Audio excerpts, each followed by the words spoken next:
la dulzura de tu voz me conduce hasta el lugar santísimo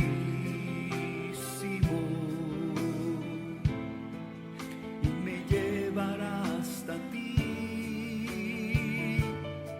para vivir cerca de ti. El día de hoy yo quiero hablar acerca de la armadura de Dios, pero para poder entender lo que es la armadura de Dios, hermanos, tenemos que ir viendo cómo fue que el apóstol Pablo recibe esa revelación. Una. Y otra, hermanos, es que tenemos que ver detenidamente párrafo por párrafo de Efesios 6 para poder entender en qué circunstancias se encontraba el apóstol cuando recibió esta revelación.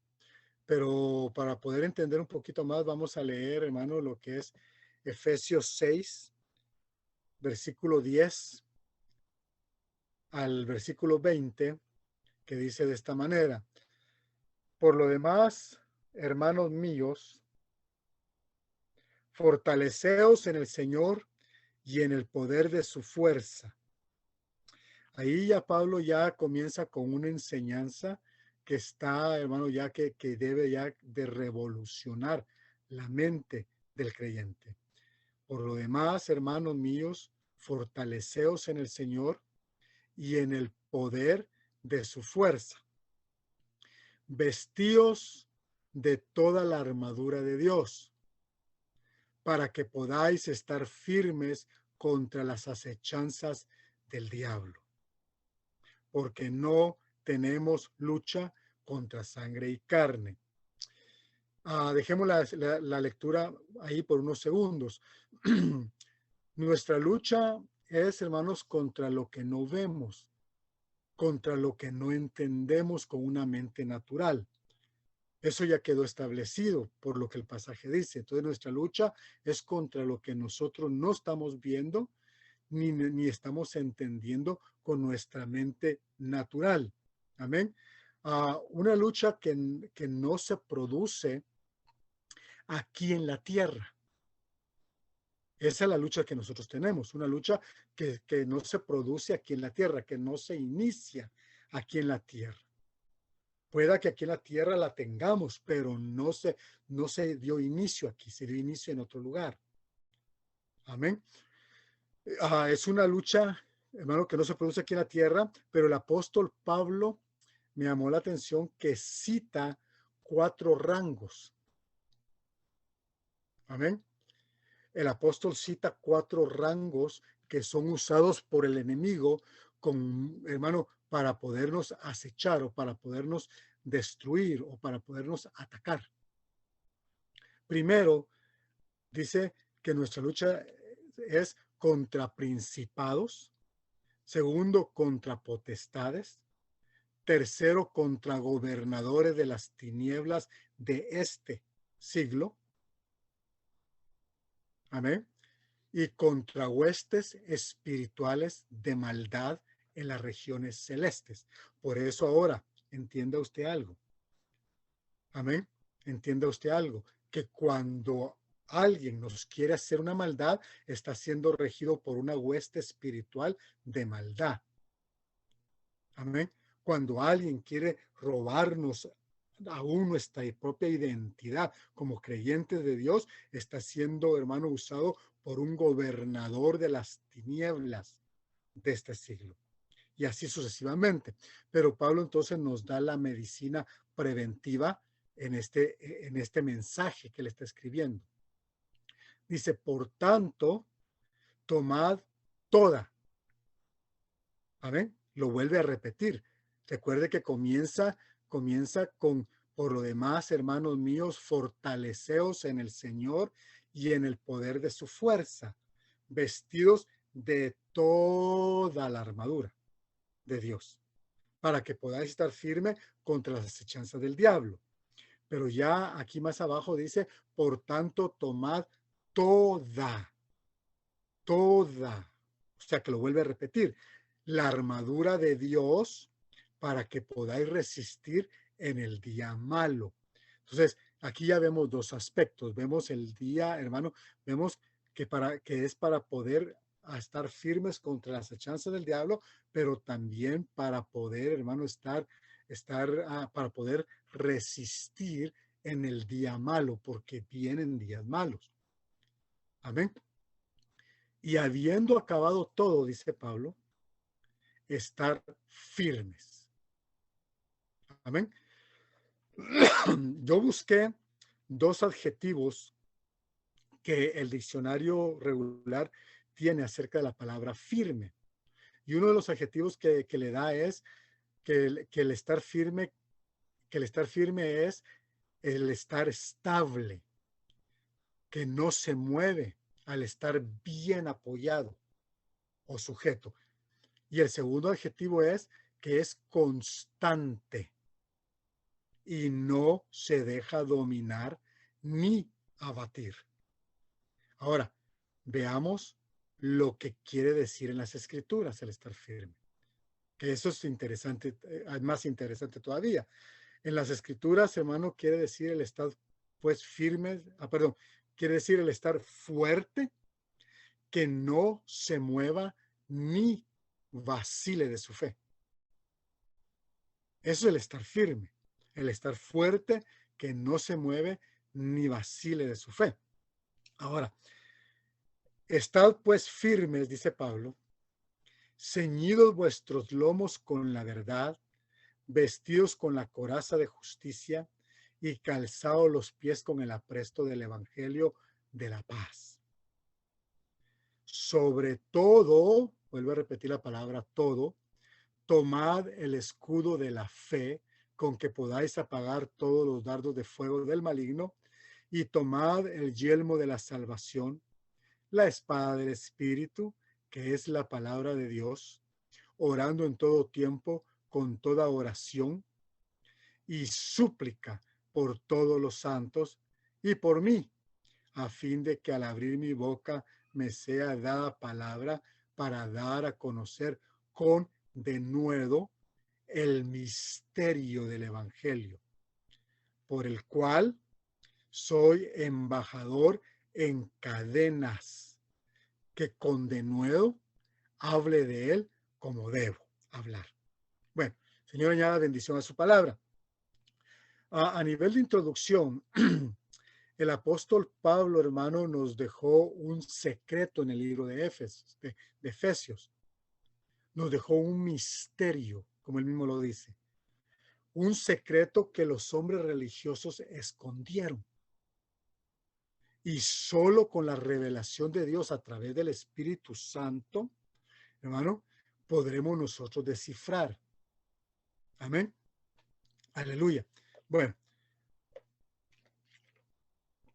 a Pablo le fue revelada la armadura de Dios en un momento difícil de su vida. Yo estaba platicando con un amigo mío que lo había encarcelado y le dieron a 10 años de prisión. Pero cuando le dan la cantidad de años en prisión, no le dan la cantidad de años, sino que le dan la cantidad de meses. Entonces él en su mente dijo, tantos meses, bueno, van a pasar volando. Cuando llegó a su celda y se sentó y comenzó a analizar lo que esa cantidad de meses significaba en años y se da cuenta de que eran 10 años de su vida, ahí comenzó, hermano, su presidio. Ahí comenzó prácticamente, hermano, su desesperación de que de ahí no iba a salir hasta 10 años después. Amén. Entonces, hermano, ya solo con el hecho, hermano, de estar en prisión, porque Pablo estaba prisionero en Roma, hermano, ya solo con el hecho de estar en prisión, hermano, ya era difícil. Agreguémosle, hermano, porque, hermano, el estar en prisión es difícil, pero sin contar con los abusos físicos que los detenidos eran sometidos en el tiempo de Pablo. Especialmente con la crueldad, hermano, con la crueldad que los romanos trataban a sus presas, o a sus presos, mejor dicho. Entonces, hermano, sin contar con esos abusos físicos, hermano, la situación a Pablo se le tornaba difícil Estaba en cadenas, estaba en el cepo, hermano, como dice la escritura, lo cuidaban, lo guardaban, hermano, lo golpeaban, le hacían cosas tremendas a Pablo, pero sin embargo, en estos escritos, nosotros no vemos a un Pablo quejarse del por qué Dios estaba permitiendo esto. Nosotros podemos estar en pecado y nos viene algo, hermano, a nuestras vidas, hermano, y nosotros inmediatamente nos quejamos sabiendo que estamos en pecado, sabiendo que nosotros atrajimos lo que nos está sucediendo. Y comenzamos a hacerle complaint a Dios, Señor, pero mira que tu palabra dice y esto y lo otro, pero no nos damos cuenta de que nosotros estamos mal delante de Dios. Porque no hemos sido apresados por predicar el evangelio. No hemos sido, hermano, las cosas malas no nos han llegado porque somos predicadores del evangelio. Nos llegan a veces porque nosotros mismos nos metemos en ese hoyo. Amén. Bueno, ahora, entonces en estos escritos nos vemos al apóstol quejarse del por qué le pasaba esto. Amén. Ni tampoco preguntar cuándo Dios me va a librar de esta situación. Al contrario, Pablo sacaba fuerza, hermano, para cantar. Pablo sacaba fuerza, hermano, tal vez para enseñar en prisión, porque dice que engendró discípulos dentro de la prisión. Pero lo que a mí me llamó la atención, hermano, es que Pablo saca fuerzas, oiga esto, saca fuerzas, hermano, para escribir y a través de un papel predicar y enseñar los misterios del evangelio. Por eso, hermano, es que una pequeña pandemia no nos debería detener. Nuestro anhelo no debería ser tanto cuánto nos vamos a congregar físicamente, sino que cómo transmitimos el evangelio. Ese debería ser, hermano, una preocupación. ¿Cómo transmito el evangelio? ¿Cómo mando el evangelio a los confines de la tierra, por ejemplo? A mi país, a cierta persona que no cree, o a cierto ministro que tal vez está pasando una necesidad, pero mi carta le va a auxiliar. Entonces, hermano, entonces Pablo, hermano, Pablo está en esa situación bien difícil, porque está preso. Y yo me imagino a un Saulo, a un Pablo, hermano, quizás, hermano, los momentos que lo dejaban salir, hermano, o acercarse a una reja, comenzar a ver a los soldados romanos que iban entrando, hermano, que venían de alguna guerra, y comenzar a ver la armadura de ellos, y comenzar a imaginarse, hermano, una armadura así, hermano, para él, hermano, para que cuando vengan, porque, hermano, cuando habla de dardos y habla de problemas, hermano, que vienen, hermano, y por eso es necesaria la armadura de Dios. Cuando Pablo está recibiendo esa revelación, hermano, se da cuenta que si no está con una armadura de Dios, el diablo lo vence en prisión. Amén. Bueno, entonces, hermano, él sacaba fuerzas para escribir y a través de un papel, hermano, predicar y enseñar los misterios del evangelio. Pablo se consideraba a sí mismo un embajador y lo era. Amén. Ahora, si nosotros buscamos la palabra embajador, ¿qué es un embajador, hermano? Un embajador es un diplomático. Amén. Es un diplomático de un alto nivel. Esto quiere decir, hermano, que usted y yo somos embajadores de un alto nivel. Somos diplomáticos de un alto nivel, que es el que representa o el representante oficial de un estado ante otro. Si usted ve ahorita que se están celebrando las Olimpiadas, hermano, esa gente, esos atletas, hermano, a esos atletas no se les llama deportistas, se les llama atletas. ¿Por qué? Porque van muchos deportes, entre ese grupo van muchos deportes, entonces se les llama atletas.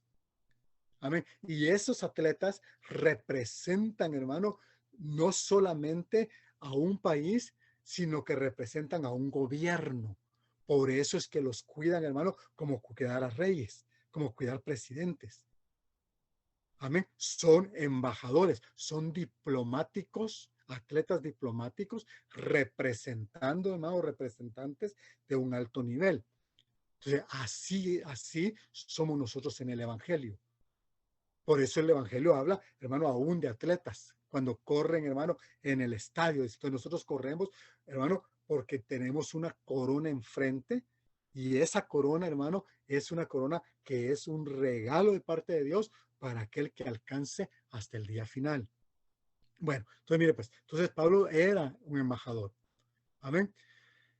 Ah, en segunda de Corintios 5:20 dice, así que somos embajadores en nombre de Cristo. O sea, nos pone como embajadores a todo aquel hermano que ha creído en Jesucristo, no solo a los predicadores, a todo aquel que ha creído en Jesucristo y se atreve a anunciar el evangelio. Así que somos embajadores en nombre de Cristo, como si Dios rogase por medio de nosotros. Os rogamos en nombre de Cristo. Y aquí es donde ya le da, hermano, un panorama increíble, un panorama, hermano, más profundo todavía. Porque, hermano, no solamente dice que somos embajadores, sino que somos reconciliadores, porque dice reconciliados con Dios. O sea, que el que tiene, el que es embajador, anda viendo cómo reconcilia al perdido con Dios, especialmente al caído, ¿verdad? Amén. Entonces, hermano, entonces esa es las razones por las cuales el apóstol Pablo escribe, hermano, esta carta. Ahora, yo le quiero traer a su atención porque vamos a hablar acerca de los pasos, hermano, de lo que hay que cubrir, de los pies, de la cabeza, de la coraza y de todo eso. Pero para poder hablar de la coraza, entendamos la verdadera revelación que está detrás de todo esto. Puede hacer que usted esté en los momentos más difíciles de su vida y ahí le va a llegar la revelación de parte de Dios. Ahora, yo quiero, hermano, instarlo, porque para poder hablar de lo demás, tengo que instarlo en este punto. Yo, hermano, es necesario instarlo a que usemos toda la coraza. Y cuando Pablo habla de toda la coraza, hermano, me da a entender como que nosotros estamos sencillamente con la mitad de la coraza puesta a veces. A veces solamente tenemos el casco. O a veces, hermano, ni el casco, a veces solamente la sandal.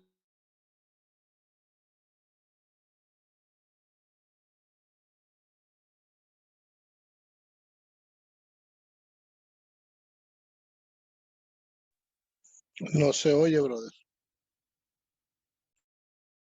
De toda la armadura de Dios, ese debería ser nuestro sentir.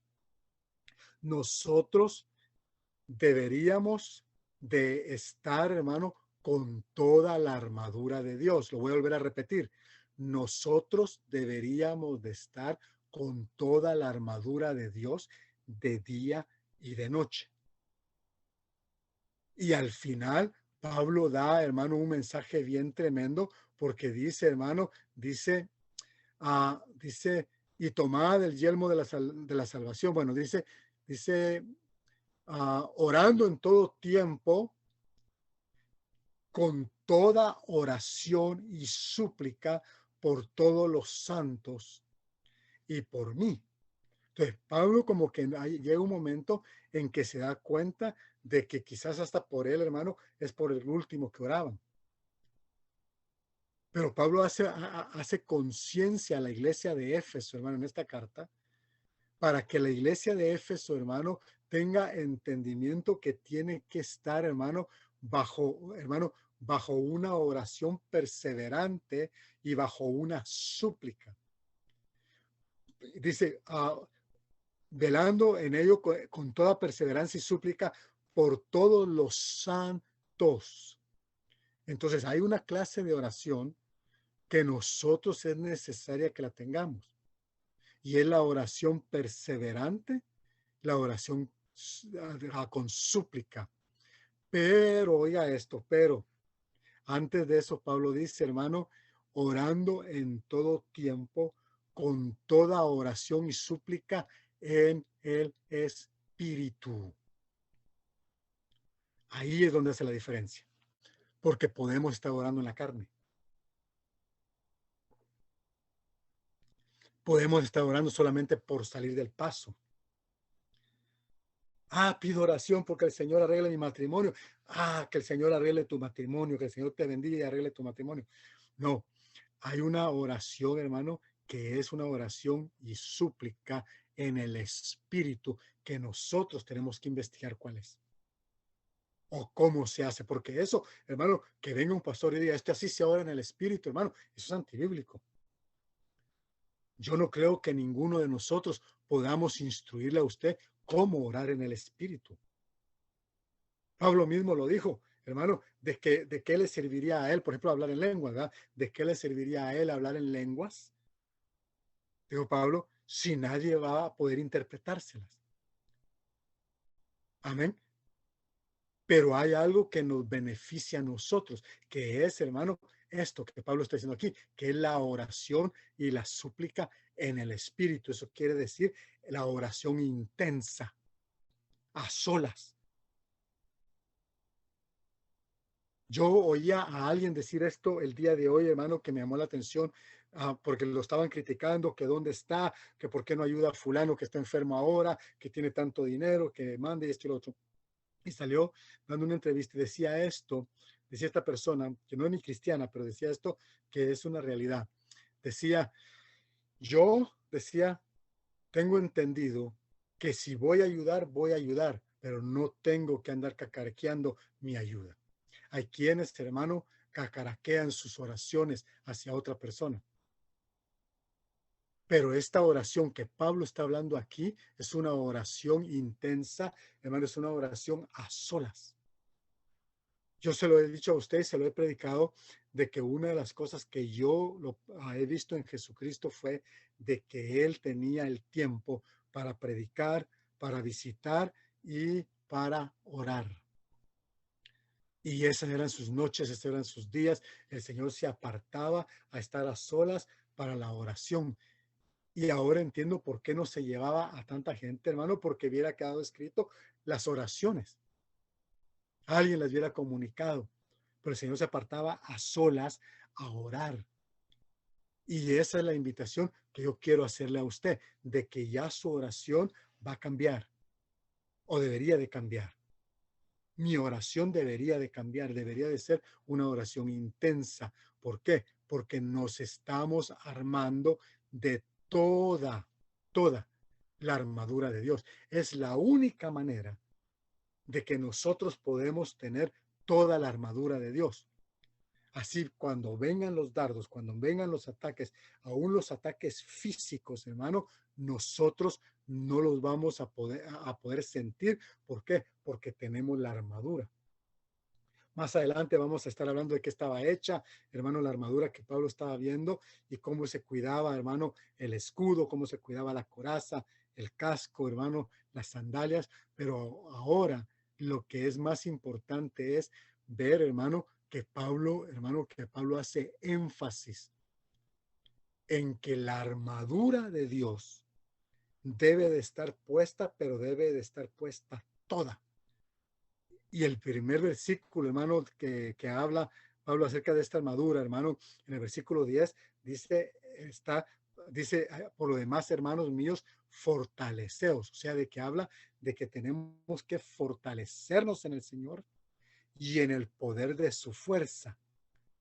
Y yo le tengo noticias a usted. Usted pudiera decirme, hermano, yo tengo la armadura puesta, completita. Sí, pero llega un momento de desánimo. ¿Y sabe qué quiere decir eso? Que alguien le hizo una rajadura a su armadura. No, porque la armadura es de Dios. No, pero alguien le hizo una rajadura a la armadura. ¿Se acuerda usted que la Biblia habla de que llegó la serpiente y le habló a Eva? ¿Sabe qué fue lo que la serpiente llegó? La serpiente no le llegó a negar a Eva la palabra. La serpiente llegó a poner en duda cómo Eva había percibido la palabra. Por eso es de que el Señor, cuando estaba en el desierto y llegaron a tentarlo, dice que le dijeron, si verdaderamente eres hijo de Dios. Llegaron a ponerle duda o a querer ponerlo en duda como él percibía el ser hijo de Dios. Y eso, hermano, es bien tremendo. Y aunque ahí saliera otro tema, hermano, de cómo poder gobernar nuestra mente, porque nuestra mente es una torre de control. Nuestra mente es la que controla todo el avión. Nuestra mente controla, hermano, la pista de aterrizaje de nuestro avión. Amén. Bueno, entonces volvamos a esto. Entonces dice, toda la armadura. ¿Para qué? Para poder estar firmes contra las acechanzas del diablo. Entonces quiere decir de que vienen acechanzas, vienen estorbos, vienen problemas, vienen situaciones que nos van a hacer, hermano, la vida o querer hacer la vida triste. Pero vive Jehová, que si tenemos toda la armadura de Dios, vamos a poder estar firmes contra esas acechanzas. Amén. Y vamos a poder, hermano, y vamos a poder, ¿cómo se llama? A poder, hermano, a poder resistir en el día malo. Aunque vengan enfermedades, aunque venga esto, aunque venga lo otro, vamos a poder resistir en el día malo. Ahora, mi pregunta a usted es, ¿le ha llegado a usted día malo? ¿Ha sentido usted día malo? Yo no me refiero hermano, a que no pudo comer el día de hoy. Yo no me refiero, hermano, a que perdió el trabajo. Yo no me refiero, hermano, quizás, hermano, a una pequeña enfermedad. Me estoy refiriendo al día malo, que se puso en duda aún hasta su fe. Que llegó el momento en que le dijeron, no se predica más del evangelio. No hemos llegado al día malo. Hemos pasado malos ratos, pero no hemos llegado al día malo, pero viene el día malo. Usted lo ve en las noticias, están anunciando pandemias aquí, pandemias allá, enfermedades, virus, hermano, y la gente anda, hermano, ¿cómo se llama? Aterrorizada porque ahora, hermano, ya no se habla de terroristas en la tierra, sino que ahora se habla de terrorismo en los aires, y en fin, la gente anda, hermano, afligida de su alma, de su corazón, hermano, porque andan sin Dios y sin esperanza, y hay muchos que son creyentes, hermano, y están sin Dios y sin esperanza. Y usted puede decir, pero ¿cómo puede ser creyentes y estar sin Dios y sin esperanza? El que crean de que algún día va a suceder algo bueno, no quiere decir, hermano, que tengan la fe que esta palabra habla. Entonces, hermano, toda la armadura de Dios para poder estar firmes contra las acechanzas del diablo. Porque no tenemos lucha contra sangre ni carne, dice la palabra. Entonces yo vuelvo a repetir este punto, porque nuestra lucha es contra lo que no vemos, ¿ok? Ni entendemos con nuestra mente natural. Esa es nuestra lucha. Lo que no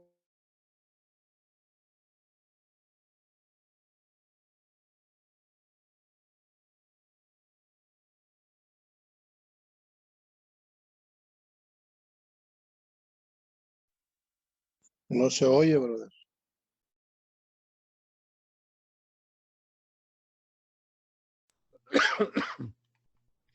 hoy en este día precioso, en este domingo sabroso, mi amado hermano y hermana, en este domingo glorioso tenemos nosotros que entender de que para poder, hermano, para poder vencer, tenemos que tener toda la armadura de Dios. Y yo sé que hay gente que no entiende cómo se logra. Ahí está escrito cómo se logra. Ahí está escrito. Porque dice, no tenemos lucha contra sangre ni carne, y da la lista de los principados y da la lista de las luchas y todo eso, hermano, pero al final, hermano, habla acerca de una vida de oración. Y la vida de oración no es un carril, hermano, que sea solamente de una vía. La vida de oración es un carril doble. ¿Me explico? Un carril que va y otro carril que viene. ¿Por qué? Porque la vida de oración debería de ser pláticas con nuestro Dios, donde nosotros podamos platicar y Él nos pueda contestar. Entonces, para poder tener lo que es la armadura de Dios, tenemos que empezar por ese principio. Y ese principio, mis amados hermanos, es el principio que nos llevará. Y usted va a decir, mi hermano, pero ¿cuál es ese principio? Lo que Pablo dice, fortalecerse en el Señor y en el poder de su fuerza. Cuando nos fortalezamos bien o nos fortalezcamos bien en el Señor y en el poder de su fuerza, nos podremos vestir de toda la armadura de Dios. Yo voy a ir dejando el tema hasta ahí, mi amado hermano, porque más adelante quiero hablar acerca de lo que es la armadura de Dios. Pero hoy yo quiero dejarle a usted centrado que tenemos que iniciar, hermano, tenemos que iniciar un contacto con Dios. Tenemos que iniciar ese contacto con Dios. Porque si no tenemos ese contacto con Dios, no tenemos la armadura. No podemos usar, hermano, estas palabras de la armadura de Dios como palabras nada más. Tienen que ser vivencia. Tiene que haber una vivencia en esta palabra, hermano, en la armadura de Dios. Nosotros tenemos que experimentarla. Va a llegar gente que quizás, hermano, te quite la paz y tenemos que ver que es un gobernador de las tinieblas de este siglo que está usando a esa persona para quitarte la paz. Entonces, a ese gobernador se tiene que reprender porque nosotros peleamos contra la persona, pero no vemos lo que está en el aire con esa persona. Y no importa que conozca de Dios o no. Entonces nosotros, hermano, tenemos que entender bien qué es contra lo que estamos peleando. Estos 4 rangos que estamos nosotros peleando. Estos 4 rangos, hermano, contra estos 4 rangos son contra los que nosotros estamos peleando, mis amados hermanos y hermanas. Es una cosa increíble lo que nosotros estamos viviendo. Es una cosa increíble lo que nosotros estamos viviendo. Y es necesario que nosotros sepamos que Dios nos va a revelar qué más sigue.